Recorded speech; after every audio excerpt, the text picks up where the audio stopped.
Ubuntu Investments has proven itself as one of South Africa's most successful and stable, broad-based Black economic empowerment partners. Successful because it has created about 700 millionaires. Stable as it built an asset base of over 30 billion rand.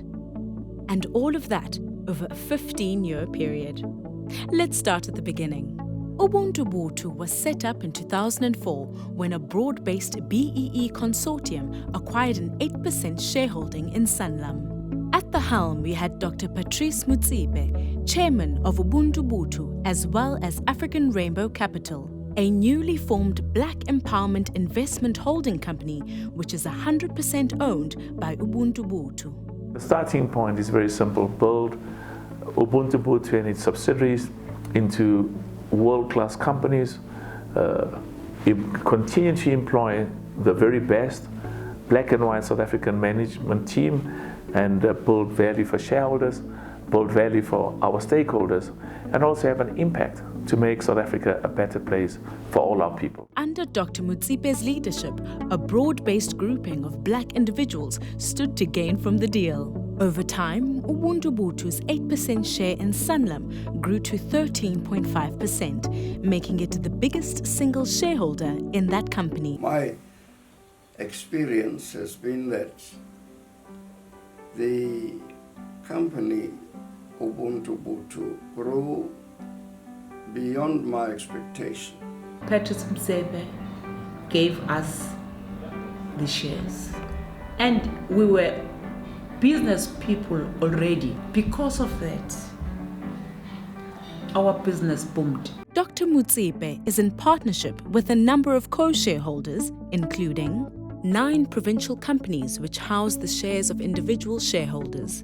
The value of each of the 9 provincial companies has grown from on average 250,000 per provincial company to over 200 million each. The investment companies of trade union SATU and Nahau.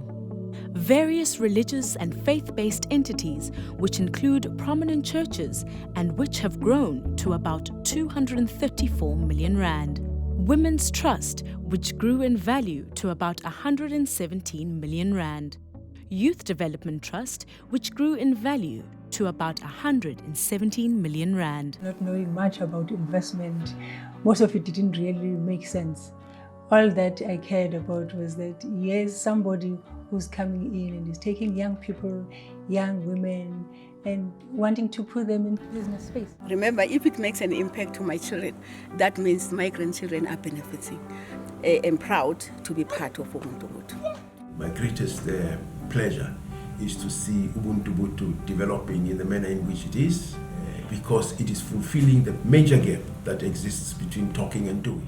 The success of Ubuntu, the success of African Rainbow Capital, translates into creating value for shareholders. The shareholding increases, but we also have other roles that we play. People's material standards of living are important, values, ethics, norms are equally important, and religious and faith-based organizations have an important role to play in contributing towards the sort of ethical norms and values that makes us upright, honest, and trustworthy people.